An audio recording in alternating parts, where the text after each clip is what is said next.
Just a question. Kung bibigyan mo ng grado, kung bibigyan mo ng numero, ang iyong buhay ngayon, 1 to 10, yung 10 bilang pinakamasaya, pinakamaganda, pinakamabuti, ano po ang bibigay niyong numero o grado sa iyong buhay ngayon?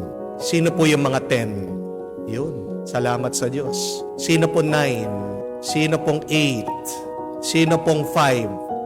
Yung iba yata 3. Meron po ba? 3, 2, 1, 0. Meron po? Bakit ko po tinatanong ito? You have to grade or rate your life every day from 1 to 10. 10 being the highest. Because it is so dangerous. It is so scary when your life reaches 0. Nakakatakot po pag ang buhay betlog. Lalong-lalo na pag ang buhay negative. Because remember this, my dear friends, anything that you multiply by 0 is 0. Anything that you multiply with negative is negative. Mag-ingat po kayo. Dahil ano ang utos ng Diyos sa atin? When God created us, He said that we should be fruitful and multiply. Habang buhay ka, hindi mo maiiwasan na mag-multiply, mamunga, tumubo ang iyong buhay. And where will you multiply your life? With your experience. Mas maganda na ang buhay 1 kesa sa 0. Tandaan niyo po. Dahil anything that you multiply with 1 is still a number. Amen? Anything that you multiply with 0 becomes empty. Anything that you multiply with negativity will become negative. Kaya pansinin niyo po, pag kayo po ay galit, lahat ng gagawin mo, galit ka, hindi magiging mabuti at maganda. Amen?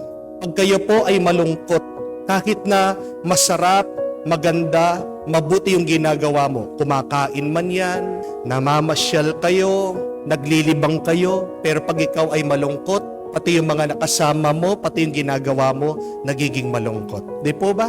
Pag ikaw ay nag-aalala, kahit na nasa maganda kang lugar, environment, pasyalan, nakikita mo black and white. Walang kulay, pangit. So, even if we are at our lowest state, try your hardest to reach 1. Kasi po, pag nakapunta ka na dun sa number 1, God will take care of the rest. And how do you reach from 1? Pwede po maaari. Through persistence, through consistency, through endurance. Basta't magtiyaga ka. Basta't huwag kang susuko. Yan ang pinapaalala sa atin ng Diyos. To never grow tired of praying, even if there is no result. Because with our endurance, with our persistency, without surrendering, we will achieve grace. We will be given the thing that we pray for. Ito pong babae na narinig natin sa Ebanghelyo, 0 or negative yung kanyang estado. She was a widow, wala na siyang asawa. She was a woman, mahina siya. She was poor, walang-wala talaga siya. She was one of the lowest of the low, the weakest of the weak. She had nothing. And yet, even though that she was negative or 0 in her life, she did not stop. She did not surrender. She persisted. She fought. Tingnan niyo po, yun lang yung kanyang magagawa. Yung hindi tumigil. Araw-araw, pinupuntahan niya yung judge, nakikiusap. So, it is a lesson to all of us. When you feel that you have nothing, when you feel that you have reached your rock bottom, you still have your persistence.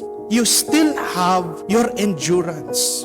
You still have the spirit of not surrendering. At kung hindi ka titigil, hindi ka susuko, makakarating ka doon sa 1. And anything that you multiply with 1 will become something good. Amen? And do not forget this, that even if you are in the negative or 0 in your life, what should you do? Just believe in the 1. At sino po yung the 1? He is God.